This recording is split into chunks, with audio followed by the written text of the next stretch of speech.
Three great forces rule the world: stupidity, fear, and greed. Midas was a king of great fortune who ruled the country of Phrygia.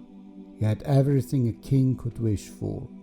He lived in luxury in a great castle and shared his life of abundance with his beautiful daughter.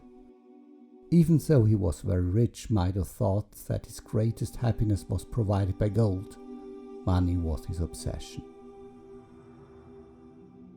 One day, Silenus, a satyr and servant of the god Dionysus, got tired and decided to take a nap in the famous rose gardens surrounding the palace of King Midas. There he was found by the king, who recognized him instantly and woke him up. After that, Midas took him to Dionysus. The god of celebration, who got desperate in search of his servant, was very grateful to Midas for his kindness and promised Midas to satisfy any wish of him.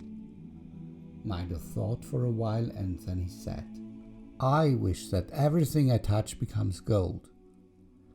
Dionysus wanted the king to think well about his wish, but Midas was positive. The god could do nothing else, and promised the king that from the following day everything he touched would turn into gold. The next day Midas woke up eager to see if his wish would become true.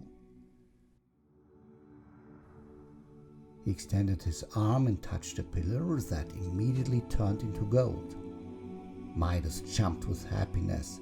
He then touched a chair, the carpet, the door, his bathtub, a table, and so he kept on running in his madness all over his palace until he got exhausted and happy at the same time. But his happiness suddenly found its end when he tried to eat something. The bread, the meat, the fruits, even the wine started to turn into gold when he touched it.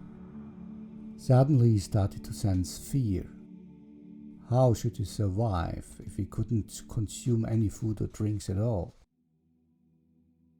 Tears filled his eyes, and in that moment his beloved daughter entered the room. Too quick for Midas to react, she jumped into the arms of her father to get a hug from him. When Midas hugged her, he had to watch horrified when right in front of him his beloved daughter turned into a golden statue as well. How could all this happen? Despaired and fearful, he raised his arms and prayed to the gods to take this curse from him.